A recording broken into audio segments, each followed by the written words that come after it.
Um, Hili swala nimelizungumzia sana kwenye clip iliyopita na imani nataka nilirudie tena kwa sababu bado naona kama linaleta mkanganyiko.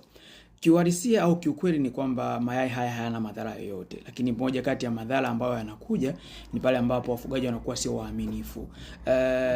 Utakuta kuku anatumia dawa lakini pia withdraw period haijafika bado anapeleka product sokoni, yani mayai ama nyama.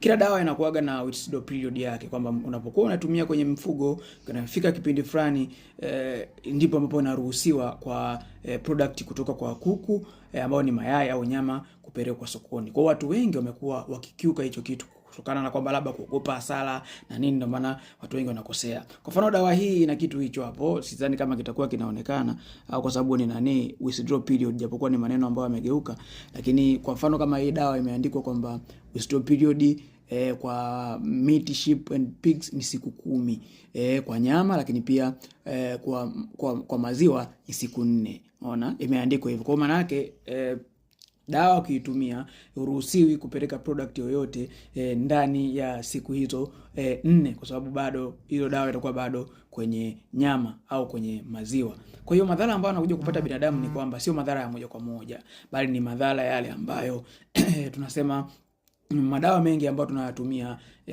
OTC ni Penstrep na vingine, utakuta ni dawa zile zile ambazo zinatumika kwenye madawa ya binadamu. Kwa hiyo kwa sababu unatumia nyama ambayo ina dawa, kwa sababu unatumia maziwa ambayo yana dawa, changamoto unakuja kuipata siku ambapo utakapoumwa na dawa hiyo ikatumika, tafsiri yake ni kwamba dawa hiyo haitofanya kazi, kwa sababu tayari hiyo dawa ilikuwepo ndani ya mwili kutokana na kwamba umekula nyama na umekula maziwa. Kwa hiyo tunakuja kitu ambacho kinaitwa antimicrobial resistance, yani usugu wa vimelea kwa magonjwa. Kwa hiyo utakuta usugu wa vimelea kwa madawa. Kwa hiyo utakuta mtu anatumia dawa husika upati matokeo yanayotakiwa kutokana na kwamba tayari ulikuwa ushakunywa hiyo dawa kupitia maziwa au ushakunywa hiyo dawa kupitia nyama. Kwa hiyo kimelea kinapoingia mwilini kinakuta tayari kinazoea mazingira, kwa sababu tayari mwili wako unakuwa tayari na vimelea vya ugonjwa husika. Kwa hiyo ndio maana inakuwa ni vigumu kupona ugonjwa husika. Kwa hiyo ndio madhara ambayo mtu anakuja kuyapata ambayo sio ya moja kwa moja kama wengi wanapofikiri.